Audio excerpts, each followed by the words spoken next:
I am Subedar Major and Honor Lieutenant S. Sukumar, Corps of Signals, Secretary, Ex-Servicemen Welfare Association, Arpukotai, and Secretary General, Tamil Nadu Ex-Services League. Veterans, आप लोग सबको नमस्कार। आज का presentation ये है कि 7th CPC में अनामली और डिस्क्रिपेंसी वो क्या है कि less pension for post 1st January 2016 retiring Havaldar ACP1 and JCOs as well as service officers मतलब JCOs ओवर से बनते हैं ऑफिसर्स, उनका भी पेंशन कम है। अब हम लोग सब जानते हैं 7th CPC 1st January 2016 के बाद इम्प्लीमेंट हुआ है with effect from 1st January 2016। ये इम्प्लीमेंट होने के बाद रिटायर हुआ है हवलदार ACP1 JCOs, उन लोग का पेंशन 1 जुलाई 2014 का पहले, उसका मतलब इन्होंने ORP ले रहे हैं, उसका बाद 1 जुलाई 2014 से 31 दिसंबर 2015 के बीच में रिटायर हुआ है, वो बेस्ड ऑन 6th CPC का पेंशन ले रहे हैं। लेकिन इन लोग का पेंशन से 1 जनवरी 2016 का बाद रिटायर हुआ है हवलदार ACP1 और JCOs का पेंशन बहुत कम है। इसके बारे में ये वीडियो है। फौज में है सब भर्ती होने के बाद ट्रेनिंग पीरियड में ये सोचते हैं हम हवलदार बनना है, JCO बनना है, तो ऑफिसर भी बनना है। लेकिन ये बनने के लिए बहुत ज़रूरी है उनका हार्डवर्क क्राइटेरिया, मतलब ACR क्राइटेरिया चाहिए, प्रमोशन कैडर होना चाहिए, उसका बाद मेडिकल कैटेगरी सही होना चाहिए, साथ ही साथ वैकेंसी भी होना बहुत ज़रूरी है। ये इतने क्राइटेरिया फुलफिल करने के बाद, हार्ड वर्क के बाद ये हवलदार JCOs ऑफिसर बनते हैं। उसका बाद उनका पेंशन रिटायर होने के बाद, पहले रिटायर हुआ है उनका पेंशन से कम होने से में बहुत दुख लगता है। इसका बारे में तो एक डिटेल एक वीडियो है, इसका बारे में ये बताने जा रहा हूँ। हमारा सामने है अभी रिटायर हुआ है 31 जुलाई 2020 में, उनका मतलब 1 जनवरी 2016 का बाद रिटायर हुआ है। सुबेदार मेजर ऑनरी कैप्टन मर्दकासी साहब कोर ऑफ सिग्नल्स है। लेकिन दूसरा है सुबेदार आनंद साहब जैक राइफल, उन्होंने रिटायर हुआ है 30 अप्रैल 2020 में। इनके दोनों का पेंशन पहले वाला से काउंटर पार्ट, उसका मतलब उनका पहले रिटायर हुआ है 6th CPC में रिटायर हुआ है, 1 जुलाई 2014 का बाद रिटायर हुआ है, उनका पेंशन से बहुत कम है। वो दोनों हमारे सामने बैठे हुए हैं, वो वहाँ क्या बोलते हैं हम सुनते हैं। नमस्कार, मैं सुबेदार मेजर और ऑनरी कैप्टन एम मर्दकासी, जो 2020 1 जुलाई को 31 जुलाई को पेंशन आया था, तो मेरा पेंशन मिल रहा था कि 37,500 रुपीज़। मैंने 3-4 महीना उसी को लेते रहा। बाद में जब मैं अपना अरबकोटा ESM ऑफिस में एसोसिएशन में ज्वाइन किया, वहाँ पर पता चला है कि पेंशन बहुत कम है, जिसको कैलकुलेट करने से मेरा अगर OROP के हिसाब से पेमेंट कैलकुलेट करते हैं तो मेरा को पेमेंट कम मिल रहा था कि 4,031 रुपया। अगर 6th CPC के हिसाब से मेरा पेमेंट कैलकुलेट करते हैं तो मेरा कम मिल रहा था कि 1700 रुपया, 1740 रुपया, तो मेरा को कम मिल रहा था। फिर मैंने एसोसिएशन में बोल करके कंप्लेंट लेटर बनाकर भेजा है, जिसका रिप्लाई आया है कि मेरा को OROP का पेमेंट लागू नहीं है। जो 2016 के बाद जो रिटायरमेंट आए हैं उनको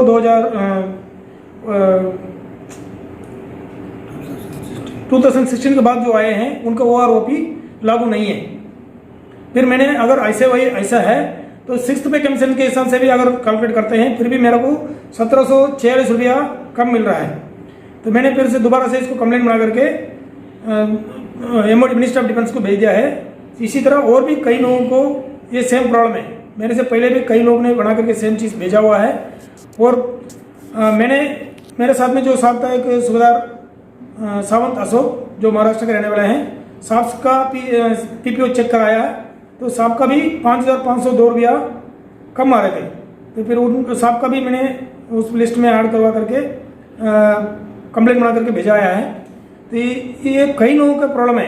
खास करके जो एसीपी रैंक से आए हैं या जेसीओ रैंक से रिटायरमेंट हुए हैं, तो कृपया करके जो लोग इसके बारे में जानकार नहीं है, इस वीडियो देख करके अपना अपना कंप्लेंट थ्रू प्रॉपर चैनल भेज सकते हैं, या फिर अपना एसोसिएशन में जो नियरेस्ट एक्स सर्विसमैन एसोसिएशन से ज्वाइन करके इसका कंप्लेंट भेज सकते हैं, तो जिससे कि आप लोग सबका जो कम पेमेंट मिल रहा है वो प्रॉब्लम सॉल्व हो जाएगा।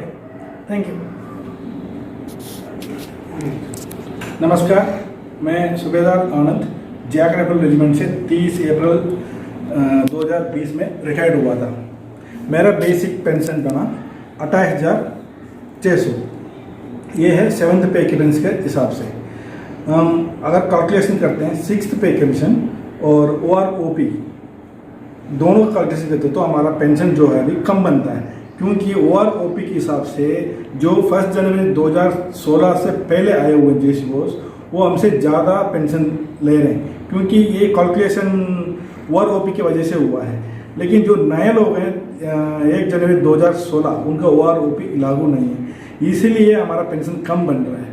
ताकि लेकिन क्या होना चाहिए, अगर कम बनने से भी कम से कम OROP का इक्वल हमें ले जाना चाहिए बेसिक पेंशन, लेकिन इस पे कमीशन में वो नहीं किया गया।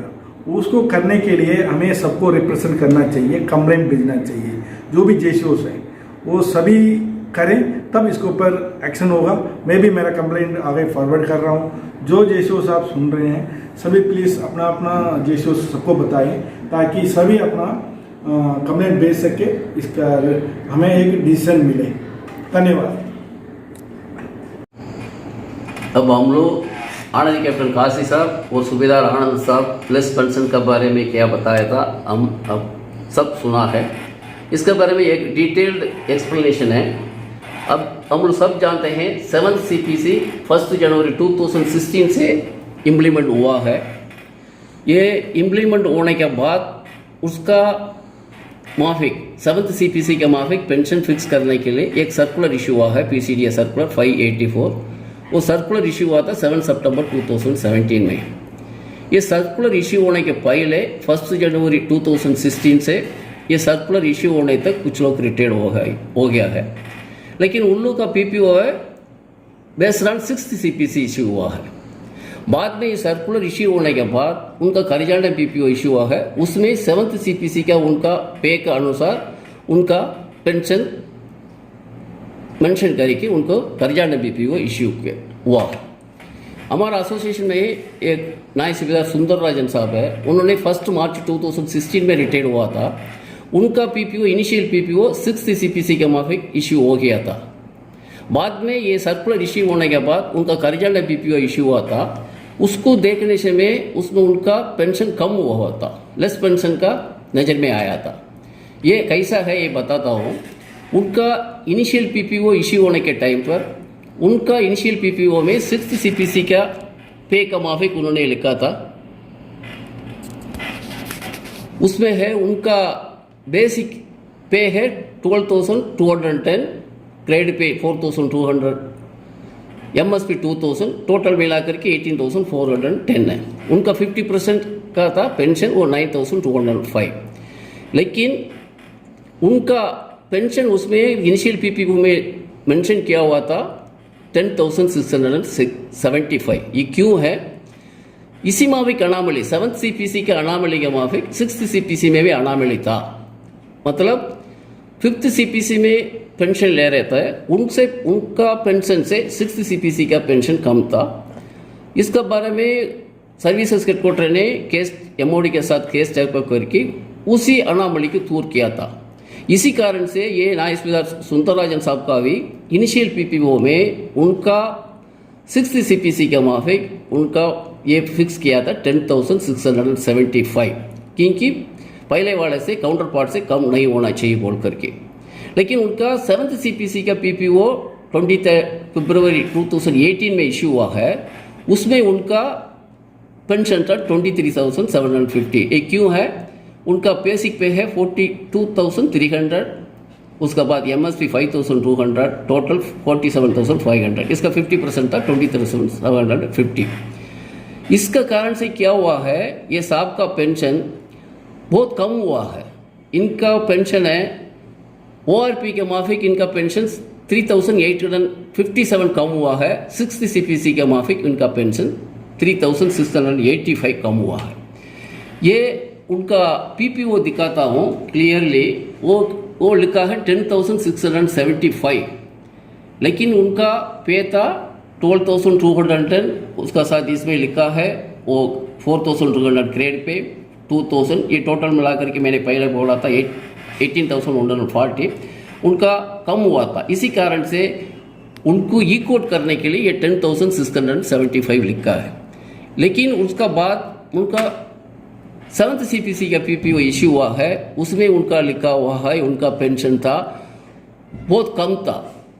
उनका पेंशन इसमें क्या था 23,750, मैंने पहले बोला था ये अमाउंट था उसमें लिखा हुआ है। इसी के कारण से हमने क्या एक केस चेकअप किया है, वो साहब का डिटेल सब कुछ कलेक्ट करके उनके तरफ से एक ग्रीवियंस कंप्लेंट भेजा था MOD में, department of ex-serviceman welfare, veteran director, ADGPS, उसका बाद CGDA। उसका बाद बहुत लोग 1 जनवरी 2016 का बाद रिटायर हुआ है, हमारा पास आया है, हमारा एसोसिएशन में ज्वाइन हुआ है। उन लोगों को देखने से में इसी माफी केसेस था बहुत लोगों को। हमने 25 लोग को उनको केस चेकअप करके MOD के साथ भी किया था, ADGPS को भी भेजा था। ADGPS से उनका रिप्लाई ये आया था MOD के साथ केस चेकअप किया है, रिप्लाई आने से में उसके बारे में बताएंगे। ये चीज़ के बारे में तमिलनाडु एक्स सर्विसेज लीग का प्रेसिडेंट कर्नल CT अरसू साहब से मैंने बात किया था। अरसू साहब उनका बात ये चीज़ व्हाट्सएप ग्रुप में डाला था, एक्स सर्विसमैन व्हाट्सएप ग्रुप में, किस किस का पेंशन मतलब 1 जनवरी 2016 का बाद रिटायर्ड हुआ है हवलदार ACP1 और JCOs, इनका पेंशन कम है, उनका PPO भेजे, उसका बारे में केस चेकअप करेंगे बोल करके उनका पूरा का केसेस हमने कंपाइल करके रखा हुआ है। कंपाइल करके रखने के बाद IESL में भी भेजा है केस चेकअप करने के लिए। ये इसका बारे में ये पॉइंट्स हमने IESL को भी भेजा है, उसको 2018, 19, 20 में भी भेजा है। उसका बाद ministry of pension personal grievance में है एक कमिटी है, standing committee of ordinary agencies, इनका मीटिंग 31st मीटिंग में ये पॉइंट्स हम तमिलनाडु एक्स सर्विसेज लीग से भी भेजा था, लेकिन वो पॉइंट डिस्कशन में नहीं लिया है। अभी रिसेंटली एक मीटिंग 31 जुलाई 2021 में secretary department of ex-serviceman welfare का हुआ था, उसमें भी ये पॉइंट हमने भेजा था IESL को। उसमें रिकॉग्नाइज्ड ऑर्गेनाइजेशन मतलब एसोसिएशन इसमें पार्टिसिपेट लिया था, IESL, Indian ex services league, that is air force association, national ex servicemen coordination committee, disabled war veterans, ये सभी लोग पार्टिसिपेट लिया। बहुत पॉइंट्स उन्होंने डिस्कशन किया, लेकिन ये points less pension for post 2016 havildar ACP1 और JCOs का पेंशन का कमी के बारे में उसमें डिस्कशन नहीं हुआ है। इसलिए हमने क्या किया है, तमिलनाडु एक्स सर्विसेज लीग से एक लेटर लिखने के लिए मैं कर्नल अरसू साहब से बात किया था।